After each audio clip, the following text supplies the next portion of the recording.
Well, hey there, YouTube. It's Bobi, aka Paginator, and I'm here with the Fairyloot box.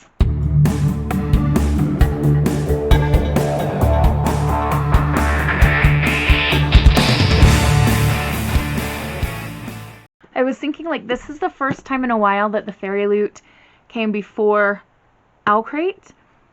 And so I hopped on the Owlcrate website just to check on my account and make sure everything was fine. And for some reason, like, my subscription was over. So I must have at some point, like, canceled instead of renewing. Anyway, it's renewed. Everything's fine. It's going to be fine. We're taken care of. But anyway, we've got a Fairyloot box to open today. And here we go. Oh, don't fall, don't fall. Okay, it's something, the theme I remember from last time, the hint was Frozen something. Frozen Fables. Okay. Set this off to the side. And right on top we see some character cards. We have the Two of Wands and the Ace of Wands. Do I know who these are supposed to be? Nope. I managed to check the spoiler card without spoiling myself for what the book was going to be. I'm proud of myself. These are inspired by the Winter Night trilogy by Catherine Arden. I have not read those, so I don't know if they're any good. If you have read those, comment below and let me know if they are good or not. Alright, let's start with this box. We have, the Bear and the Nightingale ceramic mug designed by Monolime Art. Monolime is a big deal, you guys. Like, good art. Oh my goodness. Okay, so I haven't even seen the outside of the mug, but look at this. In the bottom, there's a snowflake. Do you want to build a snowman? Come on, let's go and play. This is so pretty. It's actually snowing outside right now. I know, it's the middle of April. I live in Wyoming. It's what happens. Okay, let's take a gander at this mug. Oh my goodness. It's so pretty. Let's see what we can learn here. Oh, also inspired by the Winter Night trilogy by Catherine Arden. Wow, I'm really missing out by not knowing that series of books. So those of you who have read it, you'll have to let me know who you think these characters are. Probably the same two that were in the cards. And this is really cold. Cold. Oh, we've got a headband. So it's a fabric headband, and you can see it's got a little twist at the top. And on the fabric, we can see a castle and trees. The castle has little like turrets on it that look Russian to me. They look kind of like St. Peter's Basilica. I can't get that to like, okay, see where my finger is? It's right here is where I'm looking at, but my stupid camera doesn't want to be helpful. There we go. That's really quite pretty. I like that. I had a really big, massive headache earlier today, and so I don't think I'm going to actually try it on right now, just because my head's still kind of fuzzy, but I like the fabric on that a lot. It's pretty. Oh, we have socks. I always love getting socks in subscription boxes. Even the Darkest Stars, ankle socks designed by @JezHawk. So we've got a starry night sky and some snowy mountains. And here we've got a horse. The tail flying. Is it a horse? Is it something else? I don't know. My brain automatically goes to horse because I was raised around horses and that's what I'd prefer it to be. Alright, up next we've got an envelope here. I'm guessing it's going to be the pin for this month. Oh!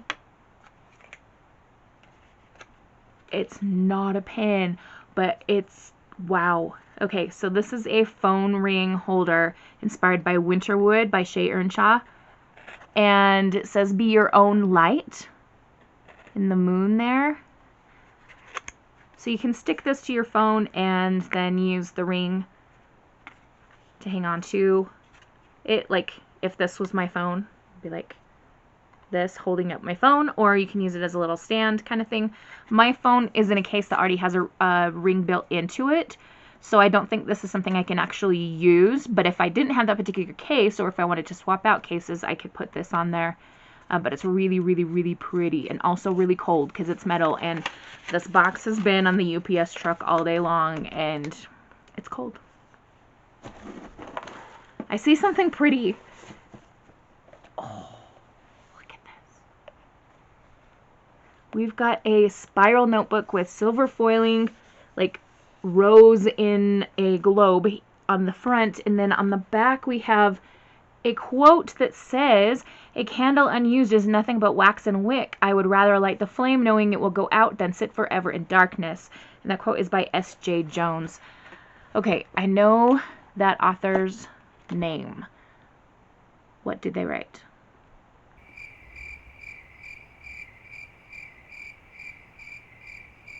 Winter Song. Winter Song. Yes. It is somewhere on my shelf over here. And I'd have to get up to get it, and as I mentioned, I'm recovering from a bad headache, so I'm going to stay right here. But beautiful notebook. That brings us to the book pouch, and I would imagine that we've got a bookmark that matches the spoiler card and the Fairy Scoop newsletter inside here, so I'm going to reach in and try to grab the extra paper items first. A lot of times there will be a letter to the reader from the author as well. Yes, we've got one of those. So here is the bookmark. You can see our two characters from the card we saw earlier. And we've got our Fairy Scoop. We'll come back to that in a little bit. We have this print that's got the letter from the author on the back. I haven't even looked at the author's name. I still don't know what the book is going to be. We're going to discover it together. Do I have it right side up or upside down? Like, which way is which? Okay, this one feels like there's foiling, so I'm guessing it's the front. Let's like assume that I'm holding it correctly now. Aha! The Bright and the Pale by Jessica Rubinkowski. Does this look like a polar fantasy or what? Oh my goodness, everything's frozen. Ugh. Signed Fairyloot exclusive edition. Look at the gorgeous end papers here. Ooh. Oh yes, and we have a reverse dust jacket, or art inside the jacket, whichever you'd like to call it. Oh my Lanta. So we have 4 characters, one of whom has an eye patch. They are in amongst snowy mountains and trees. Again, this book is probably going to make me cold because it just seems very, very polar fantasy-ish. Let's read. Boop. I'm trying to get the dust jacket back on without ripping it, and struggles. Okay. Oh my gosh. Okay. Let's take a look at, I hope the camera's picking this up. We've got like metallic-y blue, glittery-ish, almost like iridescent sprayed pages here. All the way around. Shall we read the letter first and then the synopsis, or the synopsis and then the letter? We'll read this first. 17-year-old Valeria is one of the only survivors of the freeze, a dark magical hold not mountain unleashed on her village. Everyone, including her family, is trapped in an unbreakable sheet of ice. Ever since she's been on the run from the Tsar, who is determined to imprison anyone who managed to escape. Valeria finds refuge with the Thieves' Guild, doing odd jobs with her best friend, Alec, the only piece of home she has left. That is until he is brutally murdered. A year later, she discovers Alec is alive and being held against his will. He's not murdered then? To buy his freedom, she must lead a group of cutthroats and thieves on a perilous expedition to the very mountain that claimed her family. Only something sinister slumbers in the heart of the knot, and it has waited years for release. It also tells us this is inspired by Russian folklore, so that's fun. I've read a lot of middle grades lately inspired by Russian folklore, and they've been fantastic. So let's come to the card from the author. Dear Fairyloot readers, for years I watched as books were placed into this box, never once daring to believe that my book would one day be among them. My publishing journey has taken 12 years, and I will always be forever grateful to each and every reader who picks up my book. I wrote this novel for girls like me who grew up angry at the world, and even angrier they had no way to change it. Oftentimes, female rage is looked down on, forced out of us because it isn't proper. I wrote Val like this because her own anger can be a force of change. Because our anger can be a force of change. We have power inside of us. All we must do is be brave enough to reach for it. I hope some of my readers will find their own strength and determination within these pages. I hope they find strength doesn't mean you can't also be tender and compassionate to those you love. Be angry, be strong, fight hard, but love harder. J. Rubinkowski. What a good letter. Yay. That brings us to the last thing to look at, which is the Fairy Scoop newsletter. I always just like to take a quick gander at what the theme is going to be for next month, and it is going to be hidden identities. It says that you can expect items inspired by the shadows between us. Oh my gosh, have you guys read that book? It is fantastic. It's like Slytherin love story. Go read it. The Lord of the Rings, The City of Brass. Oh my gosh, all of these are so incredible. Flame in the Mist, and a foiled bookmark set inspired by the following fandoms: An Ember in the Ashes, The Poppy War, and Blood Heir. Wow. We won't be revealing any item artists, but we will say we're featuring an item in this box that we have never included before. I won't go on to read any more about the book because I don't want to like spoil myself in any way in case the hint is something I can figure out. So, there we go.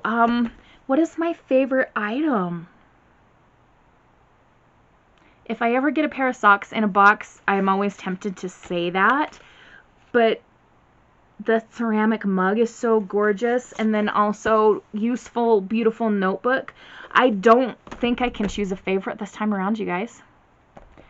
Comment in the space below what you would pick as your favorite item out of what we've seen today, and let me know if you're in a cold weather place. Like I said, it's snowing here today, but earlier this week it was super hot. Like, our weather can't make up its mind. Anyway, I'm off to go rest my head. I hope you guys have a wonderful, magical, and bookish day. Happy reading. Adios.